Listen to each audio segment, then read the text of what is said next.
Indonesia dengan tugas administrasi dan supervisi pendidikan. Baiklah, di sini kita akan membahas tentang yang pertama, ada keterlibatan guru dalam administrasi kurikulum.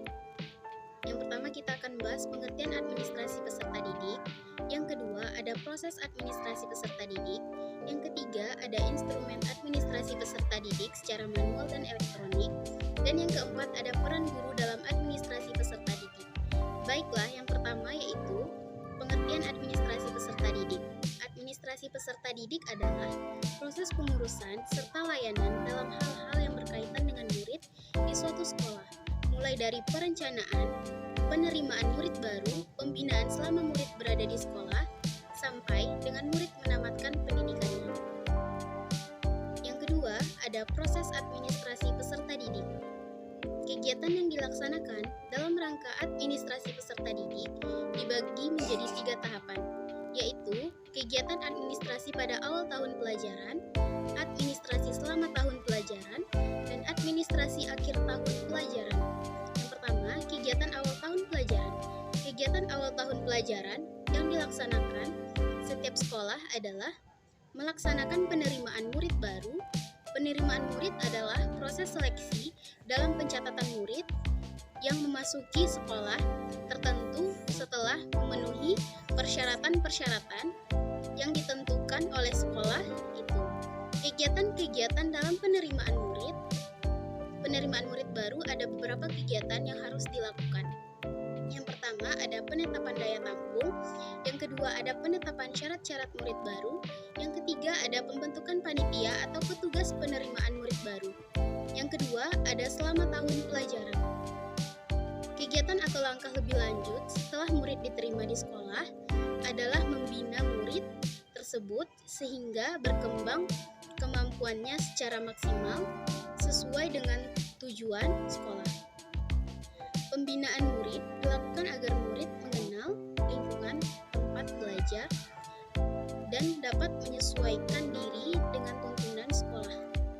Dengan pemahaman terhadap lingkungan, itu diharapkan dapat tercipta suatu keadaan di mana murid lebih tertib dan lebih mementingkan tugas-tugas belajarnya dibandingkan dengan kegiatan pribadi lainnya di sekolah. Beberapa hal yang dapat dilakukan dalam rangka pembinaan murid ini. Yang pertama ada orientasi untuk murid baru, yang kedua ada peraturan kehadiran murid, yang ketiga ada promosi dan mutasi murid, yang keempat ada tata tertib sekolah, yang kelima ada ganjaran dan hukuman, yang ketiga akhir tahun pelajaran. Akhir tahun ini adalah pelaksanaan ujian nasional dan ujian akhir semester. Administrasi yang dilakukan berhubungan dengan kegiatan tersebut diantaranya yang pertama ada pelaksanaan ujian nasional, yang kedua ada kenaikan kelas. Selanjutnya ada instrumen administrasi peserta didik. Yang pertama ada instrumen administrasi peserta didik secara manual dan instrumen peserta didik secara elektronik. Instrumen administrasi peserta didik secara manual yang meliputi yaitu catatan tentang data siswa di sekolah dibedakan menjadi 2 jenis, yaitu yang pertama catatan data siswa untuk sekolah yang meliputi buku induk, buku kleper, catatan tata tertib sekolah, yaitu kumpulan semua peraturan yang bersifat umum dan khusus. Ada yang dari pemerintah dan ada yang produk sekolah itu sendiri.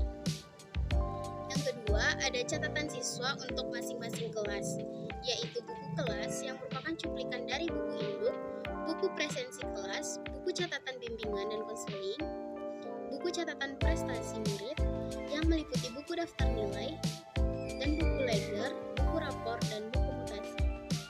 Yang keempat, ada peran guru dalam administrasi peserta didik. Dalam penerimaan siswa, para guru dapat dilibatkan dalam beberapa bagian.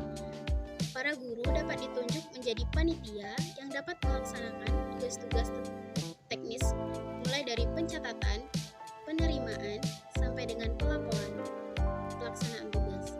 Yang kedua, dalam masa orientasi, tugas guru adalah membuat para siswa cepat beradaptasi dengan lingkungan sekolah barunya. Peranan guru dalam hal ini sangat penting, karena andai kata terjadi salah langkah pada saat pertama dapat berakibat kurang beruntung bagi jiwa anak untuk waktu-waktu selanjutnya. Yang ketiga, ada untuk pengaturan keadaan siswa di kelas. Guru diharapkan untuk mampu mencatat atau merekam kehadiran ini, meskipun dengan sederhana. Akan tetapi, harus baik, data kehadiran ini memungkinkan untuk bahan pertimbangan nilai siswa. Misalnya, pertimbangan untuk kenaikan kelas. Yang keempat, dalam memotivasi siswa untuk senantiasa berprestasi tinggi, guru juga harus mampu menciptakan suasana yang mendukung hal tersebut. Hal ini dapat mereka lakukan misalnya dengan membuat grafik prestasi belajar siswa. Yang kelima, ada kedisiplinan sekolah atau kelas. Peranan guru sangatlah penting karena guru sebagai model yang dapat dijadikan contoh bagi siswa-siswa di sekolah. Sekian, terima kasih. Assalamualaikum.